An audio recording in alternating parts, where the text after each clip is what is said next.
Yeah, good morning to you and good morning to your listeners. The decision to go to the IMF, ringing sweet bells in your ears? Well, it has been the most sensible thing to do for quite a while. Obviously, anytime you advise them, they refer to us as naysayers when the evidence was quite clear that we had bent our fingers with some very bizarre and experimental policies, and it wasn't sustainable to continue on that trajectory. But the Minister of Finance was quite positive that he had one last strategy, which was the e-levy. And so everybody gave him the benefit of the doubt that the e-levy was going to address the problem. So unfortunately, we are hearing that the e-levy is not providing more than 9% of the original yield that was estimated. Under the circumstances, the question is, what is the alternative? What is able to come? There are any options other than the right decision they've taken late in the day? But with all the delay and going to the IMF, what sort of posturing should government have going to the fund? Well, so government must have a program. You can't walk into an IMF negotiations without being clear of what options or what solutions that you want to implement, that you want to be assisted.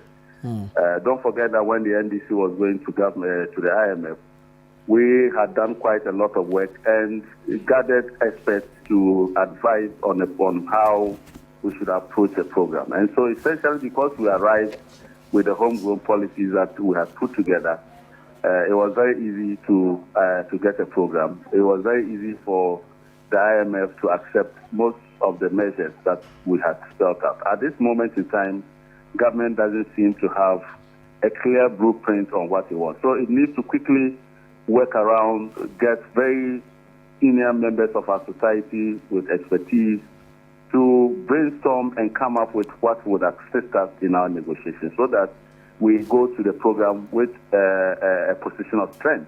In the absence of that, you're going to have a program basically imposed on you in terms of the measures, and that may not necessarily work. The other challenge and the most difficult decision that His Excellency the President has to take is that he needs a complete upgrade on his team at the Ministry of Finance. The Minister for Finance and his Minister of State, Charles Dubois, basically don't have what it takes to lead an effective IMF program. The market is arm in arms against them.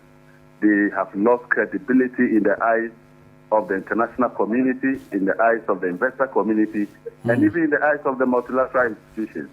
So a clear sign of commitment and a clear sign and signal of good faith in this negotiation must start with the removal of the Minister for Finance, the removal of the Minister of State at the Ministry of Finance, Charles Dubois, to give Ghana a clean bill of health to begin these conversations in a way that allows the IMF to have some faith and trust.